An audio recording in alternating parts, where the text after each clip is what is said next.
আসসালামু আলাইকুম। শুরু করছি চ্যানেল আই জনপদের খবর। সাথে আছি আমি আনিকা জাহিন। এখনকার সংবাদ আয়োজন একই সঙ্গে চ্যানেল আইয়ের ইউটিউব চ্যানেল এবং চ্যানেল আইয়ের ওটিটি প্ল্যাটফর্ম আই স্ক্রিনে লাইভ স্ট্রিম হচ্ছে।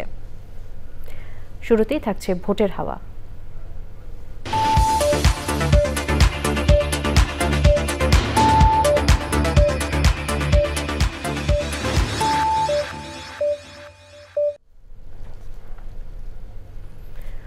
সন্ধ্যা ৬টায় জাতির উদ্দেশ্যে ভাষণে ত্রয়োদশ জাতীয় সংসদ নির্বাচনের তফসিল ঘোষণা করবেন প্রধান নির্বাচন কমিশনার। সারা দেশে নির্বাচনের আমেজ। গাইবান্ধার ৫টি সংসদীয় আসনে সরগরম ভোটের মাঠ। নির্বাচনী এলাকার অলিগলিতে শোভা পাচ্ছে দলের মনোনীত প্রার্থীদের ব্যানার ফেস্টুন। এলাকায় বিএনপি, জামাত ও এনসিপি সহ অন্যান্য দলের প্রার্থীদের সভা সমাবেশ এবং গণসংযোগ।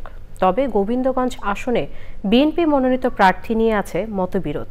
আর হারানো আসন পুনরুদ্ধারে ভোট মাঠে প্রস্তুতি রেখেছে জাতীয় পার্টিও। গাইবান্ধা প্রতিনিধি ফারুক হোসেনের পাঠানো তথ্য ও ভিডিও চিত্রে আল মুকসিদের রিপোর্ট। গাইবান্ধা ১ সুন্দরগঞ্জ ও গাইবান্ধা ২ সদর আসন, পলাশবাড়ী ও সাদুল্লাপুর নিয়ে গাইবান্ধা ৩, গোবিন্দগঞ্জ নিয়ে গাইবান্ধা ৪ এবং সাঘাটা ফুলছড়ি নিয়ে গাইবান্ধা ৫ আসন গঠিত। অন্য সব জেলার মতো গাইবান্ধার ৫টি সংসদীয় আসনে বইছে নির্বাচনী হাওয়া। এরই মধ্যে বিএনপি, জামায়াত তাদের মনোনীত প্রার্থী চূড়ান্ত করেছেন। নির্বাচনী এলাকায় গুরুত্বপূর্ণ স্থান ও অলিগলিতে শোভা পাচ্ছে বিভিন্ন দলের মনোনীত প্রার্থীদের ব্যানার ফেস্টুন। বিএনপি, জামাত ও এনসিপি সহ অন্যান্য দলের প্রার্থীরা এলাকায় সভা সমাবেশ এবং গণসংযোগ চালাচ্ছেন। ভোটাররা তো তাদের সিদ্ধান্তের ব্যাপারে প্রার্থী, তাদের পছন্দের প্রার্থী যদি সেখানে পায় তার দিকে যাবে, তাকে ভোট দেবেন। নির্বাচনের মাঠ আসলে সুবিধাজনক মনে করছি না, তবে ভোট যে নিরপেক্ষ হবে এমনটা আমরা মনে করছি না। বেশিরভাগ আসনে দলীয় প্রার্থী নিয়ে মতবিরোধ থাকলেও গাইবান্ধা ৪ গোবিন্দগঞ্জ আসনে বিএনপি প্রার্থীর মধ্যে মতবিরোধ রয়েছে। আমরা শতভাগ আশাবাদী কোনো বিভ্রান্তি অথবা কোনো ধরনের বিভ্রান্ত সরিয়ে কিংবা প্রার্থীর অন্য কিছু বলে এখানে আসলে দলকে ক্ষতিগ্রস্ত করার কোনো সুযোগ কারো আছে বলে আমাদের জানা নেই। এনসিপি, নাগরিক ঐক্য, গণজাগরণ মঞ্চ ও গণ অধিকার পরিষদের প্রার্থীরা সভা সমাবেশ ও গণসংযোগ চালালেও এখনও মাঠে দেখা যায়নি কোনো স্বতন্ত্র প্রার্থীকে। হারানো আসন পুনরুদ্ধারের প্রস্তুতি রয়েছে জাতীয় পার্টির, পিছিয়ে নেই জামাতও। আমরা যদি নির্বাচিত হই, আমরা আগামী দিনের জনগণের শাসক হব না, জনগণের সেবক হব। জাতীয় পার্টি আমরা যদি একটু মাঠে নামতে পারি, যারা এমপি প্রার্থী হবে ইনশাআল্লাহ আগামী দিনে আবার ৫টি আসনে আমরা ফিরে পাওয়ার সম্ভাবনা বেশি আমাদের। জেলায় ৫টি সংসদীয় আসনে মোট ভোটার সংখ্যা ২১,৮৩,১০৭ জন। আল মুকসিদ, চ্যানেল আই। ভোট নিয়ে আলোচনা এখন সারা দেশে। নানান বয়সী, নানান পেশার মানুষ নির্বাচন নিয়ে কি ভাবছেন তা জানতে সারা দেশে ঘুরে বেড়াচ্ছে চ্যানেল আইয়ের ক্যামেরা। আজ জানবো নির্বাচনকে ঘিরে নেত্রকোনার ভোটারদের কথা। আমাদের ভোটগুলা এমন ব্যক্তিদেরকে, এমন প্রার্থীদেরকে আমরা ভোট প্রদান করব যে সমস্ত ব্যক্তিরা সত্যিকার অর্থে দেশের জন্য নিবেদিত প্রাণ, পাড়া মহল্লার জন্য নিবেদিত প্রাণ এবং দেশের জন্য কাজ করবে। এই অত্র এলাকার সবচেয়ে একটা বড় সমস্যা হলো সীমান্ত চোরাচালান, যেটার মাধ্যমে মাদকের একটা এই তরুণ সমাজ নষ্ট হয়ে যাচ্ছে এই মাদকে, ভারতের এই চোরাচালানের মাদকের মাধ্যমে। আমরা সেরকমই একটা সংসদ সদস্য চাইব যেন যে এই মাদক নিয়ন্ত্রণ থেকে শুরু করে চোরাচালান থেকে শুরু করে এই সবগুলো নিয়ন্ত্রণে রাখতে পারবে।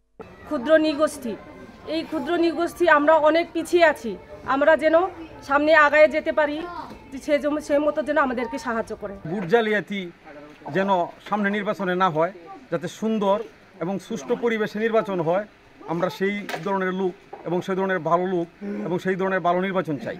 এ করবো, সেই করবো, সেই করবো, এমপি হইলে বাজে কিছুই করে না। আমরা সাধারণ মানুষ, কৃষক মানুষ যারা আছি তারা কাছে যাওয়াই যায় না। এবারে যাচ্ছি অন্যান্য সংবাদে। সারা দেশের খবর নিয়ে থাকছে প্রতিনিধিদের পাঠানো তথ্য ও ভিডিও চিত্রে সাদিয়া ওমরের রিপোর্ট।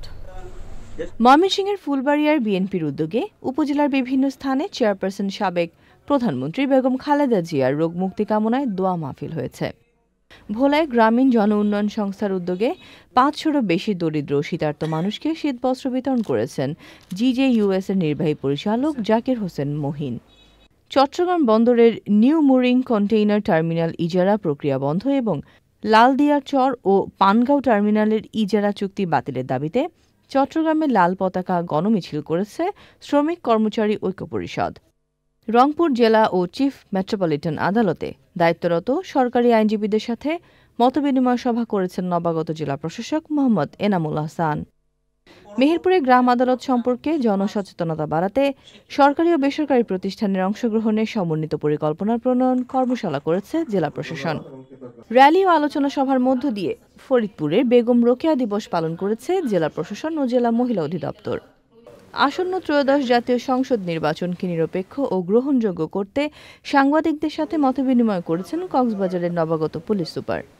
কুমিল্লায় কাস্টমস, এক্সাইজ ও ভ্যাট কমিশনারেটের উদ্যোগে জাতীয় ভ্যাট দিবস উদযাপিত হয়েছে।